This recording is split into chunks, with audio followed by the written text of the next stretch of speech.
స్థాయిలో ఒక నోడల్ ఆఫీసర్ని పెట్టి అతన్ని అన్ని జిల్లాలు తిప్పి ఇవన్నీ చేశాం.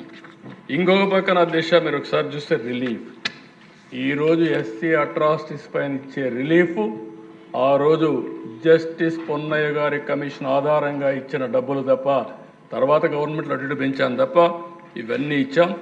అప్పట్లోనే 30,000 రూపాయలు ఏదైనా ఇల్లు కొట్టేస్తే ఇల్లు కట్టేయాలి, ఎంప్లాయ్మెంట్ ఇవ్వాలి, ఉపాధి చూపించాలి, మళ్ళీ అదనంగా 30,000 రూపాయలు వాళ్ళకి ఆర్థిక సహాయం చేయమని చెప్పిన ప్రభుత్వం ఆ రోజు తెలుగుదేశం ప్రభుత్వం అని చెప్పి కూడా నేను మీకు తెలియజేస్తున్నాను.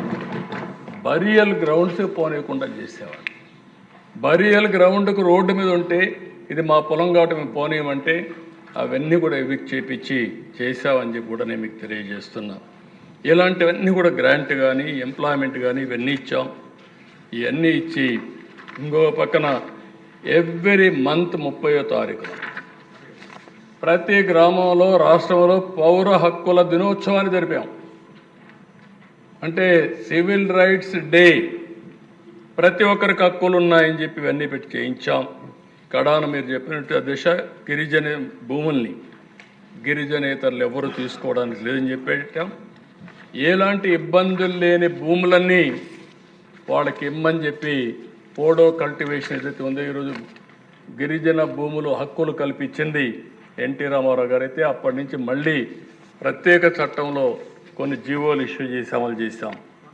ఇవన్నీ కూడా మీరు ఆలోచిస్తే దిశ దగ్గర 27 జీవోలు ఇష్యూ చేశాం. ఈరోజు ఒక్కసారి నేను చూస్తే నాకే ఆశ్చర్యం అనిపిస్తుంది, నేనే ఇచ్చానా అనిపిస్తామని. ఇప్పుడు అంటే చరిత్ర ఎట్లుంటుంటే దిశ ఓసారి రిమైండ్ చేసుకుంటే తప్ప మనకు అర్థం కాని పరిస్థితి. నాకెంతో ఆనందం. ఆ రోజు నేను చేసిన పని ఈరోజు కూడా ఒక సోషల్ జస్టిస్కి కానీ అంటరాని తన నిర్మూలనకు కానీ బ్రహ్మాండంగా పనిచేసిందంటే చాలా గర్వంగా ఆనందంగా ఉన్నా. నేను చేసింది రైటు, భగవంతుడు నాకు అవకాశం ఇచ్చాడు, ఆ అవకాశాన్ని సమాజం కోసం ఉపయోగించామని ఆనందం తృప్తి ఉందని చెప్పి కూడా నేను మీకు తెలియజేసుకుంటున్నాను. అదే ఓసారి కొన్ని అవకాశాలు వస్తూ ఉంటాయి, కొంతమంది సద్వినియోగం చేసుకుంటూ కొంతమంది చేసుకోలేరు. నేను ఎప్పుడూ ఒకటే అంటాను, ఈరోజు మీరు చూసే దిశ first time Balayogi east Godavari జిల్లాలో పుట్టిన వ్యక్తి, ఆయన టాలెంట్ చూసాం. మీరు కూడా ఉన్నారు. ఎన్డీఏ ప్రభుత్వంలో స్పీకర్గా పెట్టుకోమని ఆనాటి ప్రభుత్వంలో వాజ్పేయి గారు రిక్వెస్ట్ చేస్తే 2 ప్రభుత్వాలకు కూడా సయోధ్య ఉండాలి, కనీసం మీరు మంత్రులు తీసుకోకపోతే పోయారు, ఒక స్పీకర్ని తీసుకోమని తెల్లవారితో నిర్ణయం చేసి ఆయనకు ఇన్ఫార్మ్ చేశాం. మొట్టమొదటిసారిగా లోకసభ స్పీకర్గా ఒక దళితుడిని చేసిన పార్టీ తెలుగుదేశం పార్టీ. బ్రహ్మాండంగా రాణించాడు. గోదావరి ట్రైన్లో వచ్చి నా దగ్గరకు వచ్చినాక ఫ్లైట్ ఎక్కిపోతానంటే నువ్వు వెళ్ళమని చెప్పిన తర్వాత ఢిల్లీలో ఫ్లైట్లో ఉన్నాడు. ఫ్లైట్లో ఉంటే దిశ వాజ్పేయి గారు ఫోన్ చేసి మీరు ఇప్పుడన్నా ఒప్పుకోండి, 10:30కి నామినేషన్ వేయాలి, 12 గంటలకు 11:30 12 గంటల టైం కూడా అయిపోతుందంటే అప్పుడు నేను అన్నాను ఓకే నేను చెప్తానని చెప్పి మళ్ళీ ఫోన్ చేసి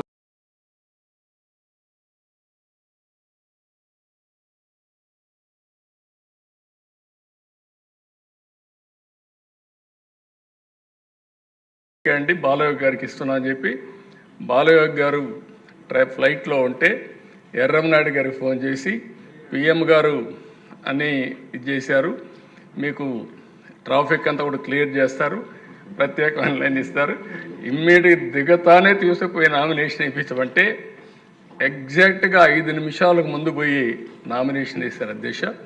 బట్ ఒక దళిత ఒక ఎస్సీ బిడ్డ బ్రహ్మాండంగా రాణించి మొత్తం దేశమంతా కూడా మెప్పించే స్థాయికి ఎదిగారంటే అదే తెలుగుదేశం పార్టీ, తెలుగు గడ్డ గర్వపడుతుందని చెప్పి కూడా నేను మీకు తెలియజేసుకుంటున్నాను. ఇదే మరుగు అధ్యక్ష 99లో మీరు కూడా ఉన్నారు, మీరు కూడా మంత్రి. ఆ రోజు ప్రతిభా భారతి గారిని స్పీకర్ చేశాం. ఒక మహిళ, ఒక దళిత మహిళని స్పీకర్ చేస్తే ఏ విధంగా ఉంటుందో ఆలోచించి మనం చేశాం. ఆ రోజు కూడా మీరు చూస్తే తెలుగుదేశం పార్టీ మొట్టమొదటిసారిగా ఒక దళిత మహిళని అసెంబ్లీ స్పీకర్ చేసిన ఘనత కూడా మనకు దక్కింది అధ్యక్ష. ఇంకొక పక్క అధ్యక్ష, ఆ రోజు ఈ రెండే కాకుండా కాకి మాధవరావు ఎవరు అంతవరకు ఎస్సీలు చీఫ్ సెక్రటరీ కాలేదు, అవుతారని కూడా ఊహించుకోలేదు వీళ్ళు. కానీ ప్రమోట్ చేయడమే కాకుండా కాకి మాధవరావు గారిని చీఫ్ సెక్రటరీ చేసి మళ్ళీ ఏదైతే పంచాయతీరాజ్ లోకల్ బాడీ ఎలక్షన్స్ కోసం స్టేట్ ఎలక్షన్ కమిషనర్గా చేశాం అధ్యక్ష. ఇంకో పక్క అధ్యక్ష, అదృష్టం ఒకసారి ఎన్టీ రామారావు గారు నేషనల్ ఫ్రంట్ చైర్మన్గా ఉన్నప్పుడు అంబేద్కర్ గారికి భారతరత్న వచ్చింది. ఆయన కృషి మనం ఎప్పుడు మర్చిపోలేమని చెప్పి. ఇంకొకటి అధ్యక్ష, మీరు ఒకసారి చూస్తే మళ్ళీ ఎన్డీఏ గవర్నమెంట్లో అంబేద్కర్ గారి ఫోటో పార్లమెంట్లో పెట్టే పరిస్థితికి వచ్చింది. అంటే ఇవన్నీ కూడా ఒకసారి జరిగినప్పుడు మనకు కూడా ఒకసారి తృప్తి, ఒక సాటిస్ఫాక్షన్, మనం కూడా భాగస్వాములు అని చెప్పి ఆనందం అధ్యక్ష. ఇంకో పక్క అధ్యక్ష కేఆర్ నారాయణన్, నేను యునైటెడ్ ఫ్రంట్ కన్వీనర్గా ఉన్నప్పుడు కేఆర్ నారాయణన్ గారిని ప్రపోజ్ చేసి ఒక ఎస్సీని రాష్ట్రపతి చేసిన ఘనత కూడా ఆ రోజు తెలుగుదేశం పార్టీకి యూఎఫ్కి దక్కింది అధ్యక్ష. అప్పుడు కాంగ్రెస్ కూడా సపోర్ట్ చేసే పరిస్థితికి వచ్చారు. అబ్దుల్ కలాం అధ్యక్ష, అబ్దుల్ కలాం గారిని ఈ దేశం ఎప్పుడూ గుర్తుపెట్టుకుంటుంది. అలాంటి వ్యక్తిని వాజ్పేయి గారి సహకారంతో ఎన్డీఏ గవర్నమెంట్లో ప్రెసిడెంట్ ఆఫ్ ఇండియా చేసిన ఘనత కూడా మనకు దక్కుతుంది. మన రోల్ ఉంది, దానికి గర్వపడుతున్నాం అధ్యక్ష. వీళ్లే కాకుండా అధ్యక్ష, ఈరోజు నరేంద్ర మోడీ గారిని కూడా మీరు ఒకసారి ఆలోచిస్తే ప్రధానమంత్రిగా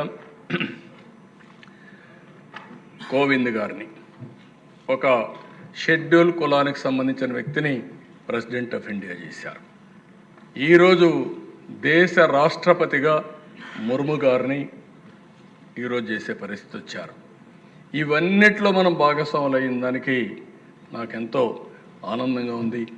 అందుకనే అధ్యక్ష, ఈరోజు నేను చెప్తున్నా, ఇక్కడుండే మెంబర్స్కి అందరికీ తెలుగుదేశం పార్టీ ఎన్డీఏ కూటమి, జనసేన, తెలుగుదేశం, బీజేపీ ముగ్గురం కలిసి ఒకటే హామీ ఇస్తున్నాం.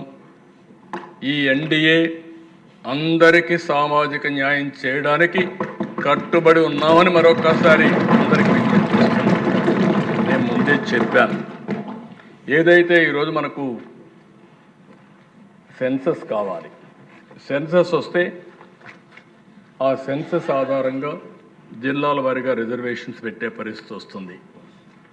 ఈరోజు మిశ్రా కమిషన్ కూడా ఒకటే చెప్పారు, government may take a view on this at an appropriate time after conduct of next census based upon national principles, quantifiable data and inter-sea backwardness. అంటే నెక్స్ట్ ఏదైతే సెన్సస్ వస్తానే దాన్ని బేస్ చేసుకొని జిల్లా వారీగా పెట్టడానికి దాన్ని కూడా ఏమన్నారంటే, there have been request to fix the percentage of reservations to the sub-classified groups by taking district as a unit. There are 26 districts in the state at present, and Commission would not like to make any announcement in this matter because there is no proper census. కాబట్టి proper census వచ్చిన తర్వాత మేము కట్టుబడి ఉన్నాం. దానికి ఎట్టి పరిస్థితుల్లో కూడా న్యాయం చేస్తాం. ఈ ప్రభుత్వం సామాజిక న్యాయం జరగాలని, అందరికీ న్యాయం చేయాలనే ఉద్దేశంతోనే ఈ ప్రభుత్వం ముందుకు పోతున్నామని చెప్పి కూడా నేను మీకు తెలియజేస్తున్నాను. ఇప్పుడే స్వామి గారు కొన్ని విషయాలు చెప్పారు, నేను అవన్నీ పోవడం లేదు. గడచిన ప్రభుత్వం 5 ఏళ్లలో ఒక్క పైసా ఖర్చు పెట్టకపోతే, ఈ ప్రభుత్వానికి ఆర్థిక ఇబ్బందులున్న ఎస్సీల కోసం 804 కోట్ల అవుట్లేతో 340 కోట్ల రూపాయలు సబ్సిడీతో, గవర్నమెంట్ గ్రాంట్తో ఎకనామిక్ సపోర్ట్ స్కీమ్స్ తీసుకొచ్చాం. సబ్ ప్లాన్ పూర్తిగా రద్దయ్యే పరిస్థితి వచ్చింది. 14-19 సబ్ ప్లాన్ పర్ఫెక్ట్గా అమలు చేశాం. ఇందులో కూడా దిశ మీరు ఒకసారి చూస్తే అప్పట్లోనే ఎస్సీ సామాజిక వర్గానికి, మాల సామాజిక వర్గానికి, మాదిగ సామాజిక వర్గానికి జనాభా దామాషా ప్రకారం ఆర్థిక వనరులు కూడా అప్పుడే కేటాయించాం. ఈరోజు మళ్ళీ ఈ కార్యక్రమం వల్ల 22,000 మంది బెనిఫిట్ అయ్యే పరిస్థితి వచ్చారు.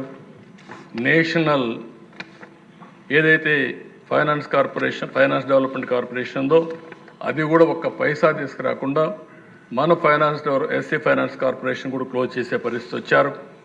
ఈరోజు వీళ్ళు బకాయిలు పెట్టి వెళ్ళిపోయారు.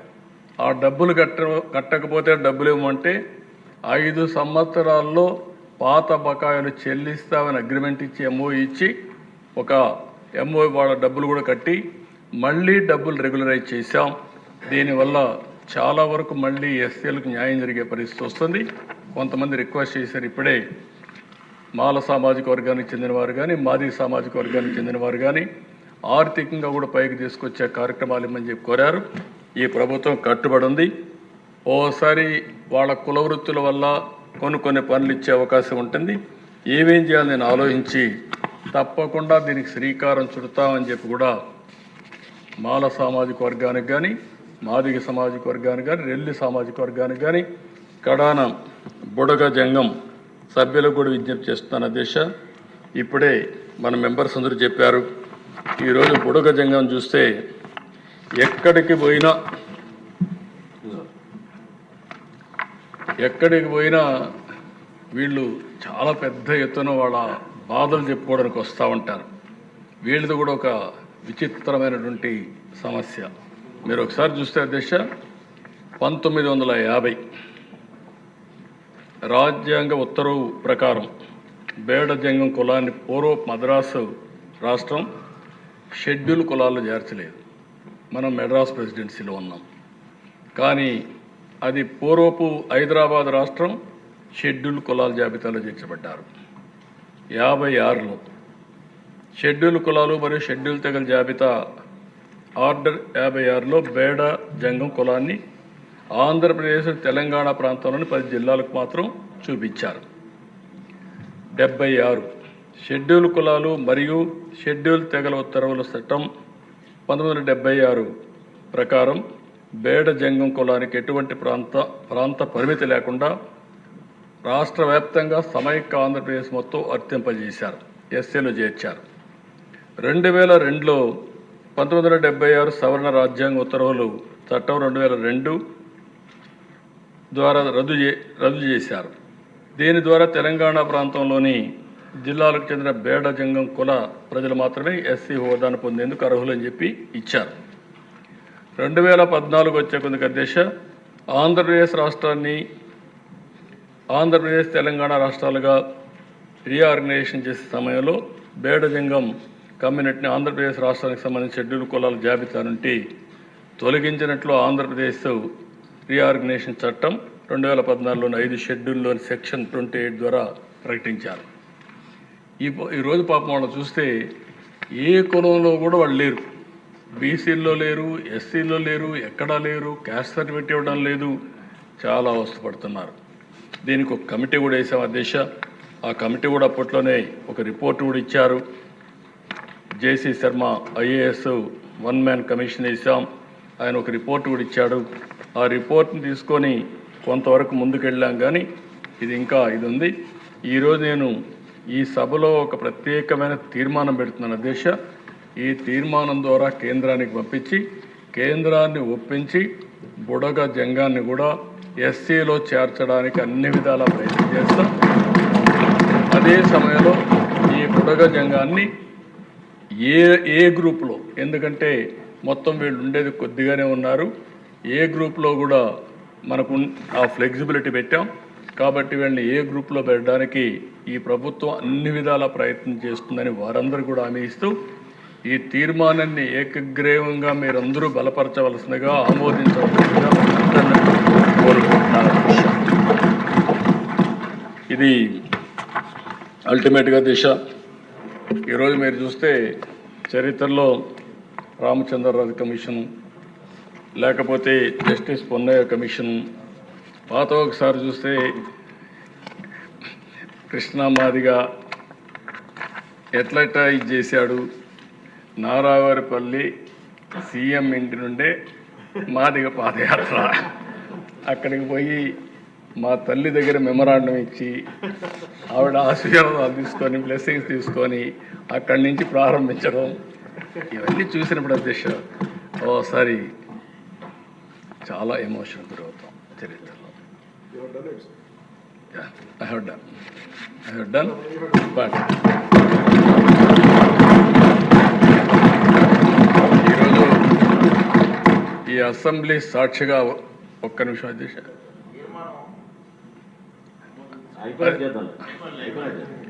ఈరోజు అధ్యక్ష ఓసారి కొన్ని అవకాశాలు వస్తూ ఉంటాయి. నాది కూడా ఒక సుదీర్ఘమైన రాజకీయ చరిత్ర ముందుకు పోతున్నాం. ఎక్కడో పుట్టి ఒక మామూలు గ్రామంలో అందరి మాదిరిగానే మా ఊర్లో అయితే 20 ఇళ్ళు ఉండేటివి. మా ఊరికి రోడ్డు కూడా లేదు. అప్పట్లో నేనేం చేసేవాడిని అంటే రెవల్యూషనరీగా రోడ్డు వేస్తే బస్సు వస్తుందంటే ఆ రోడ్డు వేయించడానికి ఇంటికి ఒక ఎడ్ల బండి కట్టి మట్టి తోలేవాళ్ళం. తోలి మళ్ళా వాళ్ళని బస్సు వేయించుకునేవాళ్ళం. అది ఒకటే బస్సు వచ్చేది. అది ఎప్పుడో తెల్లవారితో వచ్చి మళ్ళీ సాయంత్రం వచ్చేది. అలాంటి ఊర్లో పుట్టి సరే విద్యార్థి దశ నుంచి ఫైట్ చేసి అక్కడి నుంచి ఎదిగి అంచెలంచెలుగా ఈరోజు కొన్ని నిర్ణయాలు తీసుకొని ఒక పక్క నిన్నే బిల్ గేట్స్తో మాట్లాడితే ఒక వండర్ఫుల్ ఎక్స్పీరియన్స్.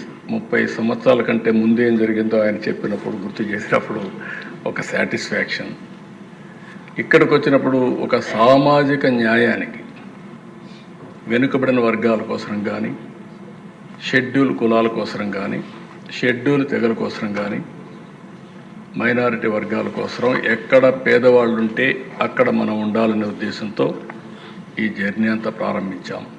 సామాజిక న్యాయం చేశాం. ఈ నెలలోనే ఇవన్నీ కూడా దేశాన్ని నేను చెప్పినట్టన్నీ కూడా మీరు చూస్తే ఏ వ్యక్తికి కూడా మాకు అన్యాయం జరిగింది, జరుగుతూ ఉంది అని చెప్పడానికి వీలు లేకుండా చేయాలనేదే మా తపన. నా తపనకు సహకరించినటువంటి పవన్ కళ్యాణ్ గారికి, బీజేపీ కూడా మనస్ఫూర్తిగా ధన్యవాదాలు తెలియజేస్తున్నాను. ఒకప్పుడు P3 పెట్టాం. P3 అనేది ప్రభుత్వం ప్రైవేట్ భాగస్వామ్యం, సంపద సృష్టించడం.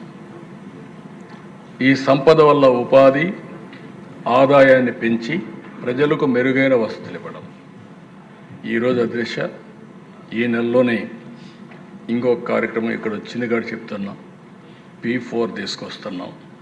తెలుగు నూతన సంవత్సరం ఉగాది రోజున ప్రభుత్వం P4, ప్రభుత్వం ప్రైవేట్ ప్రజలు భాగస్వామ్యం. సమాజంలో మనకు 1,70,00,000 కుటుంబాలు ఉన్నాయి. నేను ఒక పిలిపిచ్చాను. హై నెట్వర్త్ ఇండివిజువల్స్, బాగా డబ్బులుండే టాప్ 10% ఫ్యామిలీస్, బాటమ్ 20% ఫ్యామిలీస్ని అడాప్ట్ చేసుకోమని, మెంటర్ చేయమని. వాళ్లకు సమాజం ఈ శక్తి ఇచ్చింది. ఈరోజు వాళ్ళు కూడా ఎక్కడి నుంచో రాలేదు. ఇప్పుడు నేను ఈ స్థాయికి వచ్చానంటే అంచెలంచెలుగా ఎవరిచ్చారు అధ్యక్ష నాకు ఈ అవకాశం? ఈ రాష్ట్రంలో ఉండే ప్రజలు ఇచ్చారు, సమాజం ఇచ్చింది. ఆ సమాజం ఇచ్చిన అవకాశాన్ని మళ్ళీ సమాజం కోసం హెచ్చించడం నా బాధ్యతగా ఆలోచించి అనునిత్యం నేను పనిచేస్తున్నాను అధ్యక్ష. అందుకే ఈ సందర్భంగా ఒక పిలిపిచ్చాను నేను. ఎవరైతే సమాజం వల్ల పైకొచ్చిన వ్యక్తులు, మనతో సమానంగా పుట్టిన వ్యక్తులు మన ఊర్లో ఇంకా పేదరికంలో ఉన్నారు, 3 పూట్ల తిండి లేని పరిస్థితిలో ఉన్నారు, సరైన నీళ్లు లేని పరిస్థితి. వాళ్ళు మనుషులే, కానీ మనకు అవకాశాలు వచ్చాయి, మనం చేయగలిగే వాళ్ళు చేయలేకపోతున్నారు. అందుకే నేను పిలిపిస్తున్నాను అధ్యక్ష, జీరో పావర్టీ. ఈ జీరో పావర్టీలో కూడా అధ్యక్ష పేదరికం ఎవరికి ఉంది అధ్యక్ష? ఈరోజు సమాజంలో మీరు ఒకసారి చూస్తే ఇదంతా కూడా జీరో పావర్టీ అనేది ఈ పేదవాళ్ళకే ఉంది. అందులో ఎక్కువ ఎవరున్నారు? ఎస్సీస్లో ఉన్నారు, బీసీస్లో ఉన్నారు, గిరిజనుల్లో ఉన్నారు, మైనారిటీస్లో ఉన్నారు, అగ్రవర్ణాల్లో కూడా ఉన్నారు. అందుకని అధ్యక్ష 20% ఫ్యామిలీస్ అంటే 30 లక్షల కుటుంబాలు ఉంటారు. P4 కింద అడాప్ట్ చేసుకుంటాం. గవర్నమెంట్ ఇవ్వాల్సింది ఫోకస్ చేస్తాం. టెక్నాలజీ మెచ్యూరిటీ వచ్చింది. మ్యాక్రో లెవెల్లో రాష్ట్ర స్థాయిలో ప్లానింగ్ చేయొచ్చు. క్షేత్రస్థాయిలో ప్రతి ఒక్క ఇంటిని ఫోకస్ చేయొచ్చు. అది వాళ్ళు అడాప్ట్ చేసుకున్న వ్యక్తులు కూడా పెట్టి మెంటరింగ్, వాళ్ళు చేయాల్సింది వాళ్ళకు ఆర్థిక సహాయం, టైమ్లీ హెల్ప్, ఒక short term, medium term, long term goals పెట్టుకొని వీళ్ళు కానీ మానిటర్ చేయగలిగితే ఇది అసాధ్యం కాదు. ఈరోజు ఒక విధంగా ఆలోచిస్తే ఒక ఇంపార్టెంట్ డే ఎందుకు అంటున్నానంటే, ఒక కేటగరైజేషన్ తీసుకునే సందర్భంగా పేదరికం లేని రాష్ట్రాన్ని చూడాలన్న ఆలోచన, జీరో పావర్టీనే కాకుండా ఆర్థిక అసమానతను తగ్గించాలి. కొంతమంది ఈరోజు దేశ సంపద వచ్చిన తర్వాత కోట్ల రూపాయలు వచ్చే పరిస్థితి వచ్చింది. కొంతమంది నిరుపేదలుగా ఉన్నారు. ఇది సమాజానికి మంచిది కాదు. నా జీవితంలో ఒకటే ఆలోచిస్తున్నా, జీరో పావర్టీ ఫేజ్ 1 తర్వాత ఆర్థిక అసమానతలు తగ్గించడానికి నా జీవితాంతం పనిచేస్తాను. మా పార్టీ కూడా పనిచేస్తుంది. ఎన్డీఏ కూడా పూర్తిగా ఆ దిశగా ముందుకు పోతామని మీ అందరికీ హామీ ఇస్తున్నా. ఆ దిశగా ముందుకు పోతాం. అదే సమయంలో ఈరోజు ఇక్కడికి వచ్చినప్పుడు కోస్తా జిల్లాలో తూర్పు కాపులకు కుల సర్టిఫికెట్ ఇవ్వడం లేదని చెప్పి ఇప్పుడే బుచ్చేజోర్ గారు రైజ్ చేశారు. తప్పకుండా దీన్ని కూడా తీసుకొని ఏ విధంగా వర్కౌట్ చేయాలో వర్కౌట్ చేస్తామని చెప్పి తెలియజేసుకుంటూ, ఎవ్వరికి కూడా అన్యాయం జరగకుండా అందరికీ న్యాయం జరిగేట్టుగా చేయడం మన బాధ్యత. అదే సమయంలో కొంతమంది కొన్నిసార్లు అపార్థం కూడా చేసుకునే పరిస్థితి ఉంటారు. తెలిసి కానీ తెలియకుండా కానీ ఎవ్వరికి ఈ ప్రభుత్వం ఇబ్బంది పెట్టదు.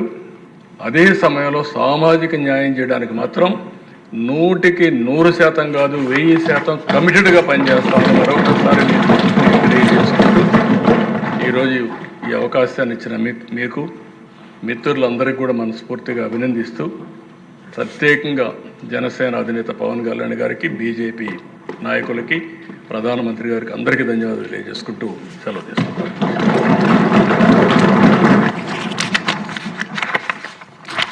తర్వాత